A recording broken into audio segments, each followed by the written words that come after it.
Por primera vez en la historia, un escritor de lengua española, Mario Vargas Llosa, se convirtió en inmortal.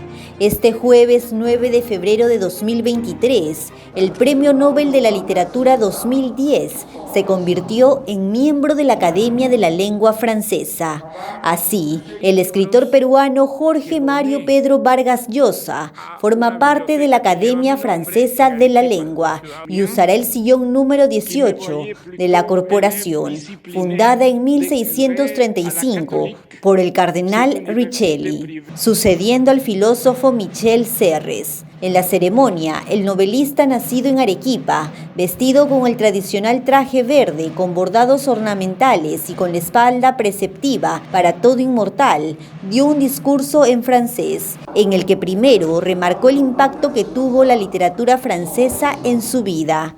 Según dijo, Gustave Flaubert fue el maestro por el cual se convirtió en escritor y que hizo del niño que leía a escondidas de sus padres en uno de los escritores más importantes del mundo. Su alocución también tuvo tinte político. Mario Vargas criticó a Vladimir Putin y definió a Rusia como una caricatura de país totalitario.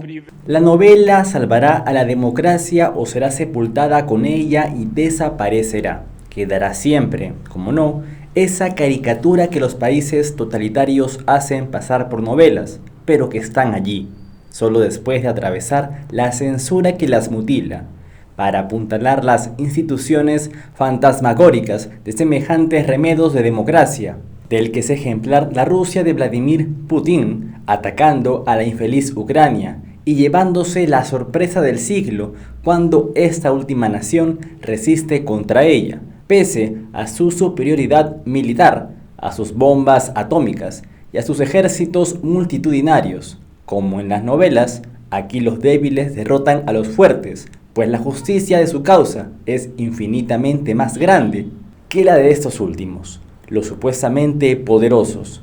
Como en la literatura, las cosas se hacen bien y confirman una justicia inmanente que solo existe, está de más decirlo, en nuestros sueños.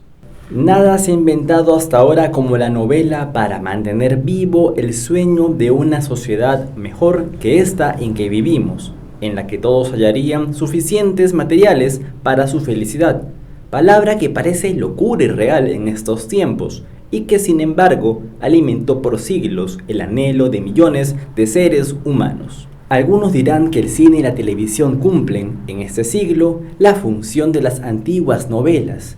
Quienes sostienen semejante tesis no han descubierto todavía la distancia que separa las ideas, que vienen siempre unidas a las palabras, de las imágenes perecederas e instantáneas de una cámara, o la inmovilidad eterna de una fotografía.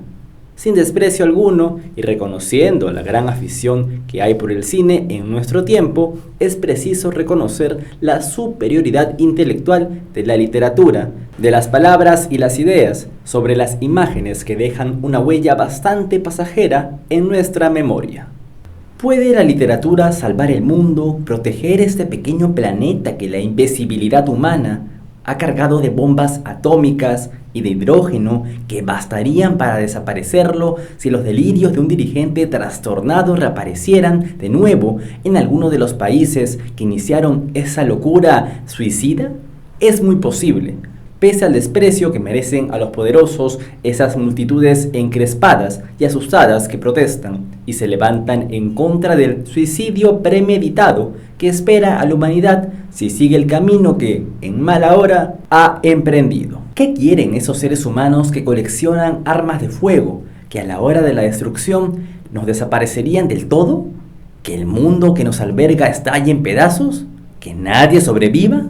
En su discurso, donde entra al club del que forma parte Voltaire, Montesquieu, Víctor Hugo y Alejandro Dumas, mencionó además a los grandes de las letras. Se cuenta que Rimbaud, el poeta insolente y genial, recitó por primera vez entre aplausos en una plaza del barrio latino, desde un balcón, ese poema misterioso y terrible que es Le Bateau Ivre, con sus tumultos oceánicos, sus pasiones, sus querencias y esa línea suave y dócil que recorre esas estrofas desenfrenadas, como para apaciguarlas y no permitirles excederse demasiado en la búsqueda del estallido y la tormenta. Ese es el camino, recitar la buena poesía entre aplausos, acercarla de nuevo a la muchedumbre de la que se ha ido alejando.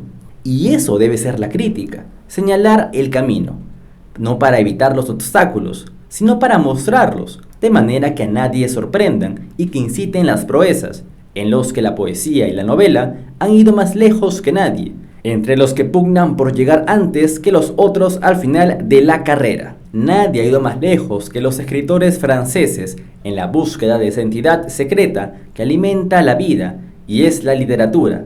La vida ficticia que es para muchos la vida verdadera, como en aquel instante supremo para el malogrado Rimbaud, mártir de la poesía que cayó cuando no tuvo más cosas que decir y para no decirlas de manera insuficiente y venial. Durante sus palabras, Vargas Llosa concluyó que la vida debería ser como en los libros. Una vida sin literatura sería horrible, siniestra, despojada de las experiencias más ricas y diversas. Una rutina intolerable, hecha de obligaciones que se irían repitiendo diariamente como un conjunto de compromisos sin promesa de remisión.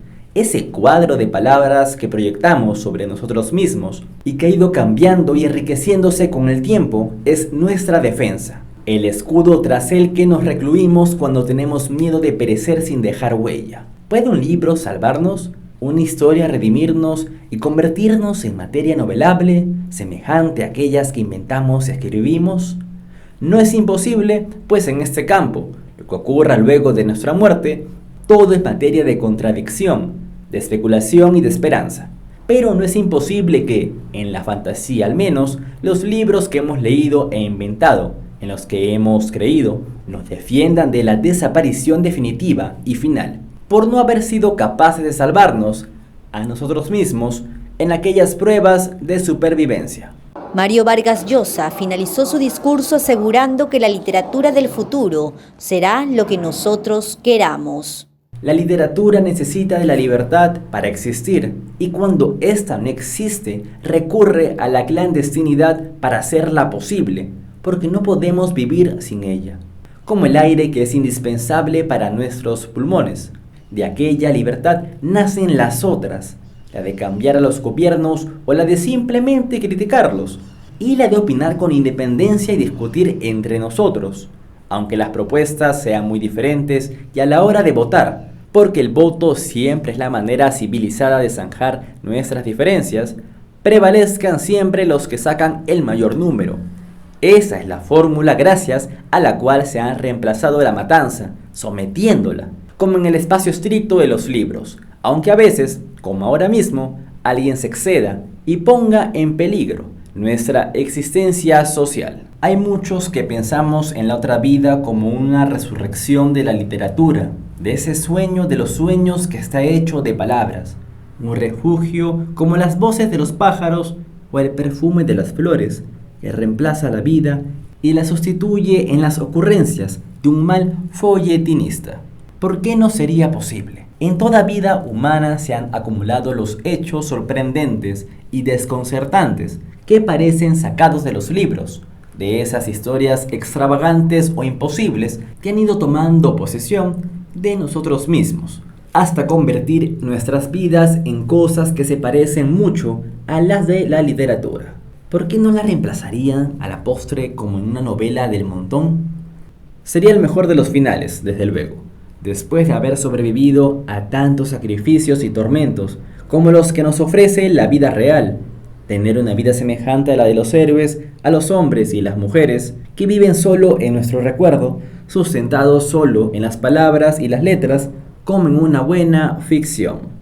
Tras más de una hora de discurso, el autor de La ciudad y los perros recibió una acalorada ovación por parte de los asistentes, entre quienes estaban el rey emérito Juan Carlos I y su hija, la infanta Cristina. Además, se encontraban presentes la ex esposa del escritor, la entrañable prima de Naricita Respingada, Patricia Llosa, y sus 3 hijos, Gonzalo, Álvaro y Morgana, su esposo Stefan Reich, así como sus nietos Leandro, Isabela y Anaís. Jorge Mario Pedro Vargas Llosa se convierte en el primer escritor en español y el primero en no escribir su obra en francés, que accede al honor de ser nombrado académico desde 1635, año en que la institución fue fundada, un hecho que quedará para la historia de las letras. Felicitaciones, Inmortal. Kimberly Barrantes, Nativa nos conecta.